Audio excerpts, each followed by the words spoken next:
सर्व मंगल मांगल्ये शिवे सर्वार्थ साधिके शरण्ये त्र्यंबके गौरी नारायणी नमस्तुते। नमस्कार, श्री स्वामी समर्थ उत्कर्ष ज्योतिष चॅनल मध्ये आपल्या सगळ्यांचे स्वागत आहे। आज पुन्हा एकदा नवीन व्हिडिओ नवीन विषयासोबत। सध्या नवरात्र सुरू आहे आणि नवरात्रीच्या अनुषंगाने आपल्या कुलदेवीची सेवा करण्याची सुवर्ण संधी या 9 दिवसांमध्ये आपल्याला मिळणार आहे। नवरात्रीच्या या 9 दिवसांमध्ये देवीचे विविध स्तोत्र मंत्र यांचे पठण केले जाते, ज्यामुळे कुटुंबावर कुलदेवीचे कृपाछत्र कायम राहते आणि आशीर्वाद देखील राहतो। ज्यात प्रामुख्याने कुलदेवीच्या सेवेअंतर्गत आपण करतो तो दुर्गा सप्तशतीचा पाठ। या 9 दिवसात दुर्गा सप्तशतीच्या पाठाला अतिशय महत्त्व आहे। दुर्गा सप्तशतीचा पाठ का करावा किंवा या पाठाचे महत्त्व काय आहे, तर दुर्गा सप्तशतीच्या पाठाचे महत्त्व विशद करणारा एक व्हिडिओ आपल्या चॅनलवर यापूर्वीच उपलब्ध आहे, ज्यात दुर्गा सप्तशतीच्या प्रत्येक अध्यायाच्या प्रत्येक चरित्राच्या मुख्य देवींचे वर्णन सोबतच प्रत्येक अध्यायाची फलश्रुती याची संपूर्ण माहिती गेल्या व्हिडिओमध्ये आलेली आहे, ती देखील आपण नक्की अभ्यासावी। तर आजच्या व्हिडिओमध्ये आपण जाणून घेणार आहोत दुर्गा सप्तशतीचा पाठ कसा करावा।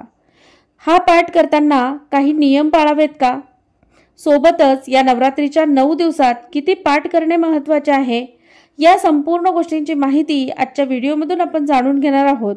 परंतु त्याआधी आपण जर आपल्या या आवडत्या चॅनलला सबस्क्राइब केले नसेल तर ते आज अवश्य करा आणि हो, सोबतच व्हिडिओ आवडत असतील तर व्हिडिओला लाईक आणि शेअर करायला सुद्धा विसरू नका। दुर्गा सप्तशती अर्थातच दु म्हणजे दुःख, अर्घ म्हणजेच दूर करणारे, दुःख दूर करणारी अशी ही 700 श्लोक असलेली दुर्गा सप्तशती। मानवी जीवनाच्या विविध समस्यांवर रामबाण उपाय म्हणून दुर्गा सप्तशतीच्या पाठाकडे बघितले जाते। कुलदेवतेच्या केल्या जाणाऱ्या सेवांमध्ये प्रमुख सेवा मानतात ती दुर्गा सप्तशती पाठाची। मग हा दुर्गा सप्तशती पाठ कसा करावा?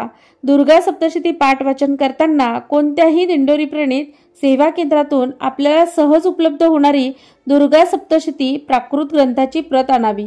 आता दिंडोरी प्रणीत केंद्रातून हा ग्रंथ घ्यायचा आहे तर दिंडोरी प्रणीत जो ग्रंथ आहे तो वाचनाला अतिशय सोपा असून ओवीबद्ध पद्धतीने वाचन करता येते। या पाठाचा संपूर्ण विधी या ग्रंथात सविस्तर नमूद केलेला आहे। या दुर्गा सप्तशती पाठाचे वाचन करताना सर्वप्रथम स्वामी स्तवन वाचावे, त्यानंतर देव्या कवच, अर्गला स्तोत्र, किलक स्तोत्र आणि रात्री सुक्त वाचून श्री स्वामी समर्थ या षडाक्षरी मंत्राची एक माळ आणि नवार्णव या मंत्राची एक माळ करावी। पुढे दुर्गा सप्तशतीचे प्रमुख 1 ते 13 अध्यायाचे वाचन करावे। नंतर तंत्रोक्त देवी सुक्ताचे वाचन करून मग देवीचे 3ही रहस्य वाचावेत। त्यानंतर क्षमा प्रार्थना म्हणून जय जयकार करावा। अशा पद्धतीने जर दुर्गा सप्तशती ग्रंथाचे वाचन केले तर साधारण 1 ते 1.5 तासात तुमचा पाठ पूर्ण होतो। आता हा पाठ कोणी करावा, तर दुर्गा सप्तशती पाठाचे वाचन स्त्री पुरुष मुली मुलं कुणीही करू शकतं। सवाष्ण विधवा कुठल्याही स्त्रीने कुलदेवीची सेवा करण्यास हरकत नाही, आडकाठी नाही। त्यामुळे प्रत्येक जण मनापासून इच्छा असेल तर दुर्गा सप्तशती ग्रंथाचे वाचन करू शकतो। दुर्गा सप्तशती ग्रंथाचे वाचन शक्यतो मोठ्या आवाजात करावे, मनातल्या मनात वाचन करू नये। दुर्गा सप्तशती हा ग्रंथ वाचनाचे अनेक प्रकार सांगितले जातात। साध्या सोप्या पद्धतीने जर तुम्ही दुर्गा सप्तशतीचे वाचन केले तरी भगवतीची कृपा आशीर्वाद तुमच्या कुळाला कुटुंबाला मिळतेच मिळते। दुर्गा सप्तशतीच्या पाठाचे वाचन केल्यामुळे कुटुंबातील आर्थिक अडचणी, मुलांच्या शिक्षणातील अडचणी, प्रगतीतील अडथळे, नोकरी व्यवसायाच्या समस्या असतील किंवा मग आजारपण असेल, मुलं सतत त्रास देत असतील, वास्तुदोष असेल तर या सर्व गोष्टींवर उपाय म्हणून दुर्गा सप्तशती पाठाचे वाचन करता येते। सोबतच शत्रूंचा त्रास असेल किंवा कुठल्याही मनोकामना पूर्ती व्हावी असे जर आपल्याला वाटत असेल त्यासाठी देखील दुर्गा सप्तशती ग्रंथाच्या पाठाचे वाचन करता येते। दुर्गा सप्तशती हा मूळ संस्कृत भाषेतील ग्रंथ असून प्राकृत भाषेत रूपांतरित असल्याने वाचनासाठी अत्यंत सुलभ असाच आहे। म्हणूनच अबालवृद्धांनी केव्हाही याचे वाचन केले तरी देखील याची फलश्रुती मिळतेच मिळते। मग कोणाच्या मनात शंका येऊ शकते की जेवण करून पाठाचे वाचन केले तर चालते का, तर जेवण करून पाठाचे वाचन करण्यास काहीही हरकत नाही। स्पेसिफिक कुठलाही वेळ ठरवता येत नसेल तरी देखील दिवसभरात तुम्हाला जेव्हा शक्य असेल रात्री झोपेपर्यंत केव्हाही दुर्गा सप्तशती पाठाचे वाचन तुम्ही करू शकता। सध्या नवरात्र सुरू असून घराघरात घटस्थापना केलेली आहे। आई भगवतीच्या मांडलेल्या या घटासमोर बसून तुम्ही दुर्गा सप्तशती या ग्रंथाचे पठण करू शकतात। आता दुर्गा सप्तशती ग्रंथाचे पठण किंवा पाठ किती संकेत करायला हवेत? तर दुर्गा सप्तशती पाठ हे जरी 9 दिवसात पूर्ण करायचे असले तरी देखील 14च्या पटीत पाठ तुम्ही करावे, ज्यामुळे आपल्या घरात एक नवचंडी पाठ केल्याचे पुण्य आपल्या पदरी पडते। मग सहजच मनात असा प्रश्न येऊ शकतो की 9 पाठ केले तर नवचंडी होते, मग उर्वरित पाठ कशासाठी करायचे? तर 9 पाठांची नवचंडी होत असून 10वा पाठ हा हवनाऐवजी करावा, 11वा पाठ हा अभिषेकाऐवजी करावा, 12वा पाठ हा तर्पणाऐवजी करावा, 13वा पाठ मार्जनासाठी करावा आणि 14वा पाठ हा ब्राह्मण भोजनाऐवजी करावा। अशा पद्धतीने 9 पाठ वाचन केल्यानंतर 5 पाठ आपण करणार आहोत, ज्यायोगे आपल्या कुटुंबात एक नवचंडी केल्याचे पुण्य पदरी पडेल। नवचंडी विधी तसा खर्चिक असला तरी देखील या प्रकारे प्रत्येक वर्षी देवी भक्त अशा पद्धतीने 14 पाठ आई भगवतीच्या चरणी सेवा स्वरूपात रुजू करतात। मग या ग्रंथाचे पाठ हे 14, 28 या पतीत करावे।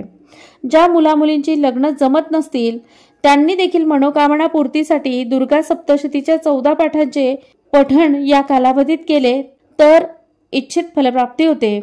त्यानंतर दिवसाचा जो काही राहू काळ आहे त्या राहू काळात जरी दुर्गा सप्तशतीचे पाठ केले तरी देखील ते शीघ्र फलदायी असे ठरू शकतात। त्यानंतर जर कुटुंबात कोणी व्यसनाधीन व्यक्ती असतील तर अशा व्यक्तींसाठी या दुर्गा सप्तशतीच्या प्रत्येक पाठानंतर आई भगवतीच्या चरणी अर्थातच आपल्या कुलदेवीच्या चरणी 2 लवंगा वाहाव्यात आणि ही लवंग प्रसाद म्हणून व्यसनी व्यक्तीच्या जेवणातून अथवा अशीच खाण्यास द्यावी, ज्यायोगे त्याचे व्यसन हळूहळू कमी होण्यास मदत होईल।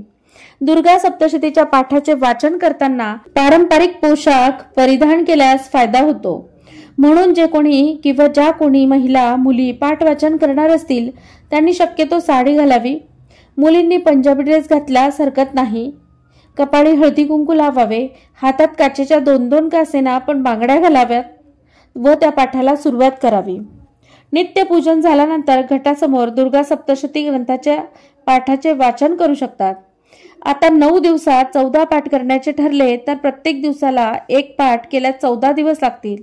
मात्र 9 दिवसातच पाठ करायचे असल्याने सुरुवातीला 2-2 पाठ करावेत व त्यानंतर 1-1 पाठ केला तरी 14 पाठ पूर्ण होतात।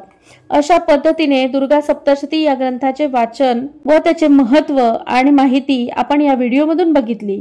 आपणही पाठ करणार असाल आणि आपल्याला कुठल्या समस्या येत असतील, अडचणी उद्भवत असतील तर मग कमेंट बॉक्समध्ये नक्की विचारा। व्हिडिओ आवडल्यास लाईक आणि शेअर करा। चॅनलवर नवीन असाल तर चॅनलला सबस्क्राईबही करा। धन्यवाद। श्री स्वामी समर्थ।